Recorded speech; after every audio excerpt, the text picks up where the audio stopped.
সবুজ বনের এক কোণে একটি ছোট সুইয় পোকা থাকত। সবাই তাকে দেখলে বলতো, এ তো ছোট ধীর আর তুচ্ছ এক প্রাণী। সুইয় পোকাটি এসব কথা শুনে কষ্ট পেলেও সে কখনো থেমে থাকত না। প্রতিদিন সে নিজের খাবার খুঁজত, নিজের চারপাশ সাজাত এবং অপেক্ষা করত নিজের সময়ের। একদিন সে নিজেকে লুকিয়ে ফেলল কোকুনের ভেতরে। বাইরে সবাই ভাবল ও বুঝি হাল ছেড়ে দিল, কিন্তু সুইয় পোকাটি হাল ছাড়েনি, বরং ভিতরে ভিতরে সে নিজেকে বদলছিল, শক্ত হচ্ছিল, নতুন জীবনের জন্য প্রস্তুত হচ্ছিল। দিন কেটে গেল, কোকুন কেঁপে উঠল, আর এক সকালে সূর্যের আলোয় তাকে দেখে বন অবাক। সেই ছোট সুইয় পোকা আর নেই, সে এখন রঙিন ডানা মেলা সুন্দর প্রজাপতি।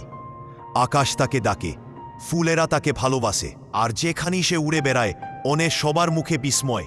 সে হাসির সঙ্গে বলল, সবার চোখে ছোট হলেও নিজেকে কখনো ছোট ভাবো না। ধৈর্য, পরিশ্রম আর বিশ্বাস থাকলে আমরাও আকাশ ছুঁতে পারি। পরিবর্তন সময় নেও, কিন্তু যারা অপেক্ষা করে আর হাল ছাড়ে না, তারাই একদিন উড়ে বেড়ায় নিজের স্বপ্নের আকাশে।